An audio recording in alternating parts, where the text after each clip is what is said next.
A Democratic candidate in a crucial Senate race in Maine facing explosive new allegations. The New York Times reports some women who used to date Graham Platner say they saw disturbing behavior. Platner was already facing scrutiny over explicit texts he sent to other women early in his marriage. Caitlin Huey-Burns is on Capitol Hill. Caitlin, good morning.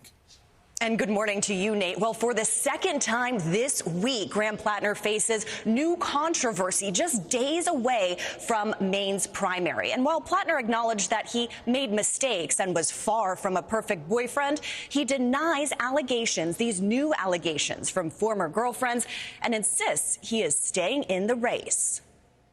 Graham Platner pushed back late Thursday against new allegations he was physically rough with at least one woman he dated.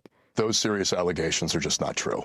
Lindsay Fitfield told the New York Times that while they dated a decade ago, Platner never hit me, he never punched me. But, she said, he regularly grabbed her by the shoulders, sometimes hard enough to leave marks. And she alleged during one argument, he twisted her arm behind her back, shoved her into a bedroom, and held the door closed. There are some allegations in this piece that I just want to be kind of unequivocal about are simply not true. Platner, a political novice and oyster farmer, has also insisted he didn't know that a chest tattoo he got as a Marine and has since covered up is widely recognized as a Nazi symbol. But Fitfield told the New York Times he did know that and even joked about it. Anything alleging physicality, anything alleging that I knew what my tattoo was, these are the statements of someone who's politically motivated. Fitfield has worked for right-leaning causes and Republican campaigns, but denied any connection to Republican Maine Senator Susan Collins, who Platner would face this fall if he wins Tuesday's primary. Platner's campaign told CBS News, "Let's be very clear, this is a lifelong GOP operative who's dedicated her career to electing Republicans."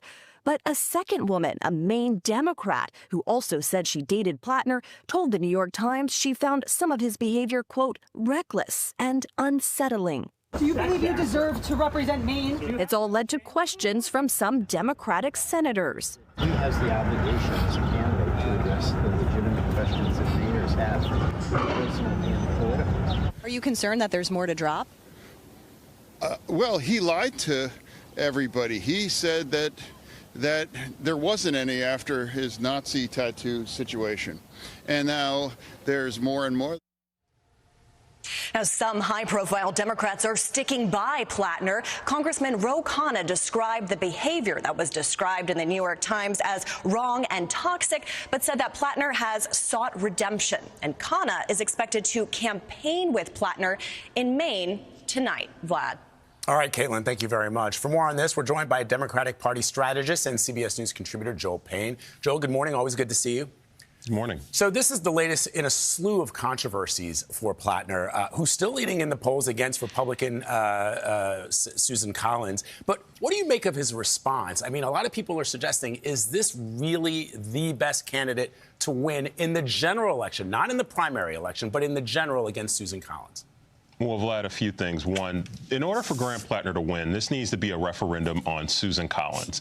And what has happened over the last few weeks, really since Janet Mills, his previous Democratic opponent who suspended her campaign in the primary, ever since she stepped out of the race, Platner, the response to this and other allegations, I think has allowed this to become a referendum on him. And so Maine voters are not judging whether Susan Collins let them down, whether Susan Collins is the right person to represent them, but whether Graham Platner is fit for office. If the race stays in that zone, it is not good for Graham Platner.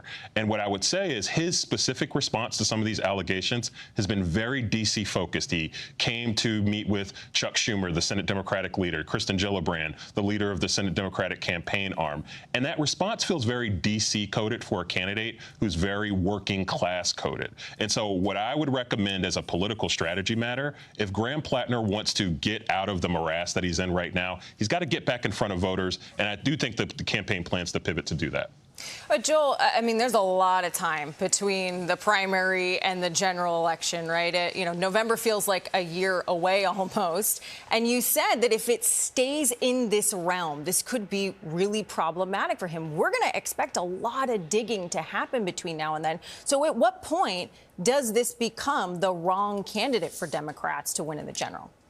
Look, I have a theory on this. I think that voters have told us they will accept flawed, imperfect candidates who have complicated and, frankly, pretty sordid past if it goes to the brand of that candidate, if it goes to who they know them to be. Now, what Platner has never done, he has never sold himself to be a choir boy. He's never said, I lived a perfect life. What he has said is he's a fighter, he comes from those communities, and he understands what their experience is. If Platner can convince voters that what they're hearing about him now is actually not the real Graham Platner, and the real Graham Platner is who he's presented on the campaign trail over the last 6 months or so, he can get out of this. If voters believe they were being sold a bill of goods and they were being misled, that's a bad place for Platner to be.